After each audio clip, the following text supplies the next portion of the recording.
Hey, my name is Joe Gilder. I've been making my living online since 2009, and I started this channel to share a little bit about my journey, to talk about the things that have worked for me in growing and building my online business in the hopes that it'll help you maybe start your own online business, or if you have one already, to help you grow it and get it to where you want it to be. Making my living online is fantastic. Highly recommended. It's super fun, but it can be really confusing, and my hopes is that I can help you navigate those waters more clearly. Now, today in this video, we're going to talk about making engaging content here on YouTube. How do we make engaging videos? I'm going to share with you 6 tips to help you do that. But first, let's talk about just showing up is not enough. Yes, showing up is important. It's probably half the battle, but it's only half the battle. If your goal is to just crank out videos with little to no thought to the content of those videos and the quality of those videos, you're going to have a hard time. It may seem like the real hurdle to get over is simply just producing a quantity of videos, but you've got to also focus on quality. I've had seasons where I just cranked out videos all willy-nilly. Didn't work out as well as when I'm being intentional and focused on doing both. Doing my weekly video, but also making it as good as I can possibly make it and making it engaging. So that's what we're going to talk about today. So what does this word engagement mean anyway? It's kind of one of those terms that gets thrown around and nobody can you can't really pin down an actual definition. To me, engagement is more than just people leaving comments. It's videos that cause people to take some sort of action. The first action is they click on it. They view the video. The second action is they stick around and hopefully watch the video until the end, right? We're retaining them. They're not watching for 2 seconds and then bugging out because it was boring and not what they wanted. Then the third thing is maybe they're clicking on a link or doing something else that we asked them to do, like subscribing to our channel or clicking on our lead magnet. We'll talk more about that later. But for me, the whole purpose of creating a YouTube video is engagement, either to engage them by building an audience, building a fan base, having them do a specific action, or even just having them watch the video. If the video is engaging, hopefully all of those things happen. Tip number 1 is arguably the most important of all 6 tips we're going to cover today. Use stories. We are wired in our deepest part of our hearts to pay attention when someone starts telling a story. It's human nature. It helps us to pay attention and it helps us to learn. If you are teaching people how to do certain things, how to develop certain skills, you need more than just information. You need to weave that information in the form of story as much as you can to really help them, A, pay attention and engage, and then B, it helps them learn better. I remember as a kid growing up in church, we would have a lot of different pastors come through and visit and guest preach. And I could always tell if I was going to really engage and pay attention to this guy or not, based on whether he started his sermon with a story or not. So read the passage, and then if he started off with, now here in the passage we can see King David was blah, blah, blah, then I was already kind of zoning out. But if he reads the passage, maybe says a prayer, and then says, when I was 6 years old, I broke my leg, I'm in, right? Also, I think that's the line to an Ed Sheeran song.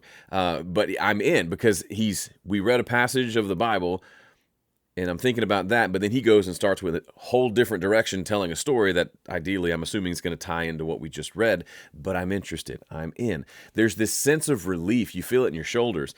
If you've gone to a seminar, and maybe it's on a fairly boring topic, but someone who comes out and starts to tell a story, you feel this relaxation kind of wash over you. Okay, I can chill. I'm just going to listen to this story. I'm not having to learn anything. I'm just listening to a story. I like stories. I like movies. I like to listen to stories. We're good to go. And if you can incorporate those regularly into your content, it makes it a lot easier to consume, and it's a lot more engaging for the listener. A goal of mine is if I have a video where I want to make, let's say, 6 points, I try to have a story to go with each point. Not a long, huge, meandering story. The story can be 1 or 2 sentences long, but it's enough to keep people engaged. If all I do is spout out information to you, you're eventually going to tune me out, no matter how great that information is. When the information is in a pretty package of a story, suddenly you're more interested and you stick around and you hear the whole message rather than tuning out because I bored you within the first couple of minutes. And by the way, these don't have to be made up fictional stories. I'm not asking you to become a fiction writer. Most likely, you've got a lot of stories from your own past of learning whatever it is you're trying to teach. Tell those stories. And as you do this more, you'll gather and collect more stories as you have success stories of people you've helped, how they've gotten better, how they learned this specific skill, and you'll just continue to use those in your videos and your marketing. Okay, I've got a little secret assignment for you. Grab a piece of paper or something. I want you to just keep count of how many stories I tell over the course of this video. I'll circle back at the end and we'll see how many there are. Currently, we're at 1. I told you the story about sitting in church listening to the pastor. That's a story. Let's continue. Tip number 2, solve a problem. This is so obvious, but it's easy to miss. People get caught up in trying to make really cute videos that will go viral. That's not the world that I live in. My business teaches people how to do a specific thing. I teach people how to do music production. I am in the education business. So my videos do exactly that. And one great way to teach people is to simply solve one of their problems. Make a big list of problems that people in your niche face, and then make a video for each of those problems. That will keep you going for approximately forever. I've been making at least a weekly YouTube video for Home Studio Corner, my first channel, for 15 years. And I'm not running out of ideas anytime soon. Have I repeated myself over the years? Sure, but that's okay. We're forgetful creatures. I need to hear things multiple times before I get them. And sometimes just hearing it again helps reinforce that oh yeah, I did know that. And I do believe that. And I'm going to apply that to whatever it is that I'm working on. When you're thinking about solving problems, an easy place to look is places like Reddit. If there is a subreddit for your niche, that's golden. So specifically on this channel, talking about business, I started hanging out on a couple of the entrepreneur and small business Reddits, subreddits on Reddit, and quickly noticed that there are a bunch of questions that come through there. And I would go in and answer some questions, and people would ask, like, what are you doing on YouTube, or does anybody make money on YouTube? And I'll go in and I would answer, yeah, I'm making about $25K a month on my channel. And then they would ask a bunch of questions, follow-up questions. Whoa, wow, that's amazing. How are you doing it? And that alone, that engaging with people who were potentially my target customer, that gave me so many video ideas. The video I'm going to share with you at the end of this video that you can watch next, specifically on how I make $25K a month on YouTube, that came from those questions that people asked me on Reddit. So they don't have to even be asking you. If you just go in and kind of snoop around these online gathering places, you'll start to see the questions that come up over and over again. Answer them. Help them. Ideally, help them with a nice post in that platform, and then take that idea and go make a full YouTube video out of it. That's an easy way to know that what you're making is actually specifically helpful to that specific group. Now, it's important when you're solving people's problems to take your solution and chunk it down. Break it down into a couple of parts and then teach each part. That was hard to say for some reason. So, for example, in my business Home Studio Corner, one of the things that I teach is mixing, which is where you take all the tracks that you recorded for a song, drums, bass, guitars, vocals, and you get the levels right, and you apply processing like EQ and compression and reverb and things like that to get it to sound good. I notice over the course of many, many years of mixing hundreds of songs that I go through the same 5 steps every time, no matter what kind of song it is. So once I identified those, I started teaching this 5-step mixing process. That became a lead magnet that I give away called a 5-step mix guide that I promote in just about every video. And that became the core for my flagship mixing course, which is built around teaching in depth those 5 steps. That all came from first becoming really good at the thing that I'm teaching, which is a given, and then stepping back and understanding, well, what is my process? Instead of saying, here's what you do, and I just start listing off a bunch of stuff. Follow me, try to keep up. I say, no, this actually goes into 5 steps. People can really handle 5 steps. It's when I say just pay attention for the next hour and you'll be good versus just follow these 5 steps. That's easier for them to remember. That's easier for them to learn. That's easier for you to start seeing successes in the people that you're teaching. So take your concept, the thing that you're teaching, and if it's just one big blob of information, chunk that sucker down into smaller components that people can understand one at a time. Then you piece it together and it almost feels like magic. Tip number 3, use the data. We have so much information at our fingertips. It's ridiculous. If we went back 100 years and we're trying to make money in the same way we do now, which would mean like writing letters and sending them in the mail and waiting a few weeks to see if orders came in, that would be rough because it's expensive to mail out 100,000 letters and then wait to see if the orders come in to see if it worked. That's stressful. We don't have that stress. It costs nearly nothing to post a YouTube video, and then we can look at the analytics and see what's working and what isn't. So here's what I mean. Create your weekly videos. After a month or two, look at those 8 videos and see which one performed better than the others. Which one got more views? Which one did people watch longer? Which one had the most comments? And that's information that you can use to determine what your next videos will be. It's so simple. People don't want to acknowledge how important it is, but it's not up to you what people like. Hopefully you have a pretty good idea of what will be most helpful, but you can't know until you put it out there and see how the market responds. Apple could not have known that the iPad would blow up. If they had asked people, do you want something like this? I would have said no. I would have said the iPhone's great. Why would I want a bigger iPhone that I can't really even hold in one hand? That's stupid. I remember when it came out, I thought that's stupid. And I bet a lot of other people did as well. If they had based it off of a survey, they wouldn't have created the iPad. But instead, they created it, put it out there, and then looked at the numbers. And guess what? People bought them in droves and still do to this day.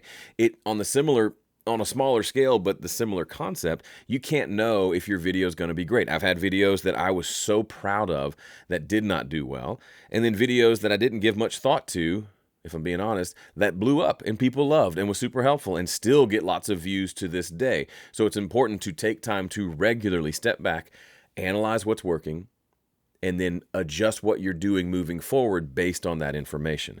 As an artist and a musician, I know that my art is precious to me. And you may think, I don't want to let marketing dictate my art. Fine.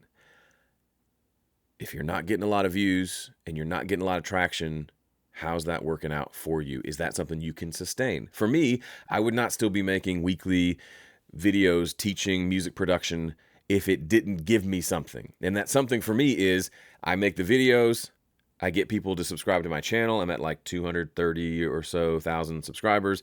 Then in those videos, I promote something to get people to sign up to my email list. And then I sell something to people on that email list. And that's how I make my living. If those other pieces weren't in place, or if I was making videos that I loved, but no one watched, or they watched, but no one actually opted into my email list, then I wouldn't be making any money and it wouldn't be worth it and I wouldn't still be doing it. So you got to decide. If you're wanting to turn this into a business, you've got to do what the market wants. I'm not saying do anything unethical or not true to yourself, but adjust and shift what you're doing. If you do 5 things and one thing clearly connected with people and the other 4 didn't, then go a little heavy into that one thing. You can still try new things. You're always trying new things, but then look and see what worked and then incorporate what worked into what you're going to do moving forward. So what specific data points are we talking about? You can look at a lot of things. For me, a big picture one is just views. Did it get a lot of views or not? That's pretty helpful. That means people are clicking on it. It's interesting to people. The more people watch it, the more YouTube is going to show it to more people. So that tells me that there's something good there. But the other thing that's more important that I look at is, am I getting opt-ins? Am I getting people over to my website signing up to my email newsletter? If that number starts to go down, then all hands on deck. We got to fix this. Recently, I've started to feel a little bit bored with what I'm doing on YouTube. I've kind of settled into a groove. Like I said, I've been doing weekly videos for forever on Home Studio Corner. Now I'm doing a weekly video here. So it starts to feel a little repetitive, a little redundant. And a part of me thinks, man, I want to do a big video. I want to do a video like, that requires multiple cameras and, weeks of shooting and editing to make this epic. And there's nothing wrong with that. I may still do something like that just for the creativity of it and then kind of cross my fingers and see if it actually works on YouTube. But I came to the realization, thanks to the sanity of my wife, that it's okay to try new things, but the current thing isn't broken. We can look and see, like clockwork, I'm getting those, 3,000 or so new leads every month based on what I'm doing now. And that turns into real money in our bank account. So before I go all crazy and change up everything, I have to kind of come back to reality. So if you look at the numbers and you don't like what you see, you got to make adjustments. But also, if you're wanting to make a bunch of big changes because you're a little bored with what's working, you got to kind of talk yourself down as well. I imagine, like, as a musician, if I go out and I'm playing a tour and I'm touring a certain album, people are going to expect to hear that album, right? I can't go and just play deep cuts or just play covers of my favorite songs when they paid money to hear me play my album. As bored as I might be with playing that song again, that's what people want. Now, of course, there's creativity within that, but that was just a little bit of a story from my life of how I may try some new creative things, but I'm not going to kill the goose that laid the golden egg here and stop doing something that is currently working. All right, speaking of measuring is like one of the 4 core components of the business system that I use to run my business. It's called a business game plan. It's based on 4 components, the third of which is M for measure, which is what we just got done talking about. To find out the full system, I've created a PDF that you can download and print out in addition to a 40-minute masterclass to teach you the whole process. I can't go into it here, but you can have it for free. Just go to joegilder.biz/game to check it out. Tip number 4, steal what's working. This is in line with what we just talked about with measuring the data, but also you should look at what people in your niche and maybe on YouTube in general are doing that's also working. Couple of points of warning here. There's not much reason for me to do something that worked well for Mr. Beast. He's in entertainment. I'm in education. So I don't necessarily look to him for ideas because his goals are very different from mine. However, I watch a lot of educational content on YouTube, and I'm always absorbing ideas from them. And then the best place to look is other people who are in the similar niche to you, people who are teaching the same group of people that you're trying to reach. What are they doing? What videos have they made in the last 90 days that have done well? YouTube Analytics actually is really helpful for showing you some of these, but it's helpful for you to be immersed in these channels as well. Just go look at their channel, look at their videos, sort by latest, and see which ones have been hits, which ones have a lot more views than the others. Then look at the title, look at the thumbnail, and think about making your own version of that video. I say steal because in the music world, we're stealing all the time in the sense of, oh, I learned this guitar lick from Eric Clapton, but then I learned this one from Eddie Van Halen, and I combine them together to make something that's uniquely me. It's kind of the same idea here. I'll tell you a specific example. I was doing this exercise, which I don't like to do because I have an ego, and I like to think that my ideas are the best, and I can't learn anything from anyone else. Fatal flaw if I've ever heard of one. But I swallowed my pride and did this exercise, looked at several channels in my niche that are teaching to the same audience. And I noticed one person had a video on 20 mixing tips I wish I had known earlier. And it had a lot of views and it was getting a lot of traction currently with the market. So I said, well, shoot, I can do a video like that as well. It's not going to be the same video because my tips are going to be completely different from his tips. And it ended up, I came up with 19 tips. His was 20, mine was 19. So I made 19 tips I wish I knew 20 years ago. And guess what? It performed well, very well. It's still one of my top performing videos in the last 90 days or so. And I think I made it more than 6 months ago. And that's the beauty of YouTube. First of all, you can see what other people are doing. You can see what's working. And then B, when you make one that works well, guess what? It just keeps working. One of my top videos right now on the other channel, I made it over a year ago, and it's still just generating views and generating leads. It's working for me when I'm sleeping. That old cliche, it works for you when you're in bed. It actually does.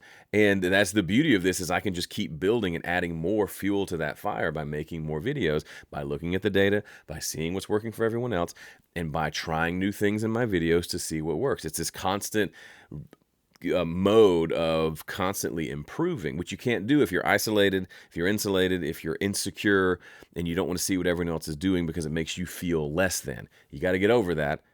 I understand. I feel that deeply. I feel very insecure when I see someone else doing something well. It's really just selfishness is what it is. But if I can rise above that, there's a lot to learn and a lot of benefit to be gained from it. Tip number 5, ask questions. This is an easy way to get more comments if you're noticing you're not getting a lot of comments on your videos. People typically need to be told what to do. I'm not saying they're sheep. I'm just saying I don't typically think to subscribe or like a video. But when someone asks me to, I'm like, oh yeah, sure, I will. Same with comments. I don't typically leave comments unless someone asks me to. So find a way to incorporate that into your workflow. It doesn't have to be every video, but what questions can you ask? What feedback can you ask that will get them engaging in the comments with you and hopefully with each other? What's worked well for me is giving little quizzes in my video. So I'm teaching music-related stuff. So I'll play them a sound of a guitar, and then I'll change the sound and play them back and forth and say, what do you think I did here? Pause the video and leave a comment. So they'll leave a comment with what they think it is, then they'll continue the video and I give the answer. It's not technically interactive, but it makes them feel like they're interacting with me, and it makes them more likely to go ahead and finish watching the video, getting more comments.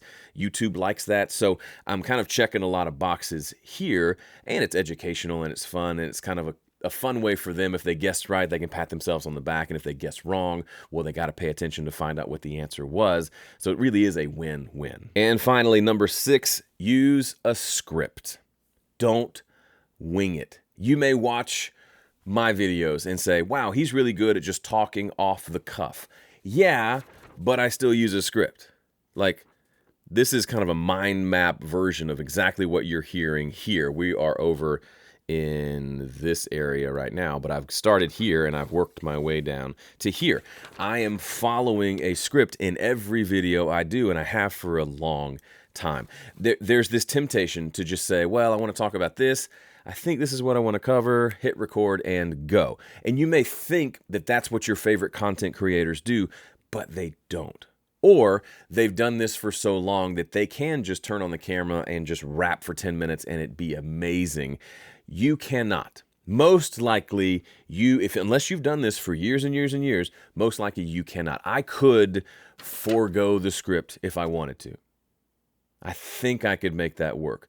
But even then, I like the script for the fact of it helps me flesh out my ideas, helps me organize them in a way that makes sense, also helps me make sure that I check all the boxes of the things that I want to do. Case in point, I read this book about right at the beginning of the year. This is The YouTube Formula by Daryl Eves. Highly recommended. There's a link in the description.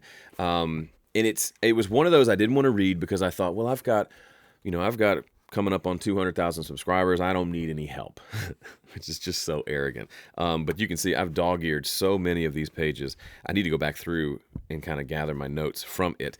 But one of the takeaways I got from this was a template for scripting videos based on the elements of story. We talked about story back at the beginning.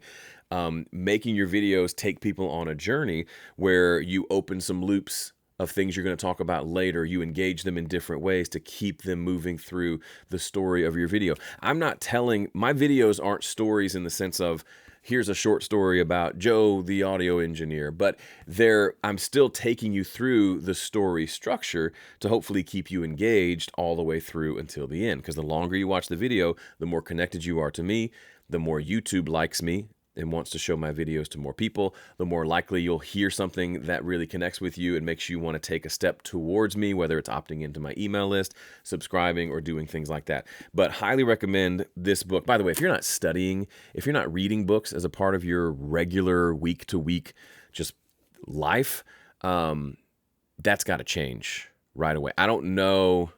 I can think of one highly successful person that I know that doesn't read. The rest are voracious readers because they know that their skills are limited, and their ability to just create great ideas is enhanced by going ahead and seeing what other people have done. This guy has had a huge amount of success building successful YouTube channels on YouTube. I could learn from him instead of figuring it out on my own, and it works. So after I read this video, I can see pretty consistent uptick in just my overall stats on YouTube, especially for the first few months after reading this. Honestly, they've started to dip back down, so I need to kind of revisit and kind of tweak things a bit to keep that thing on the way up. But in general, I've informed myself with someone wiser than me. And even if you only get one good idea out of a book, if you implement it and it makes a change in your life, that's a good thing, and that was worth the time invested. All right, moment of truth. How many stories did I tell in this video? I think the answer is 7. I could be wrong. It's becoming second nature to me to just add in stories when it makes sense for what I'm doing, but it's probably at least 7. There were 6 points here, and I think I told an extra story under point number 2. But either way, that was kind of a fun little exercise. But hopefully it demonstrates the fact that I'm giving you information, and arguably it's boring information. We're talking about making YouTube videos. It's not the most interesting thing in the world, but I'm trying to make it interesting, because it's interesting to you, because you're interested in YouTube.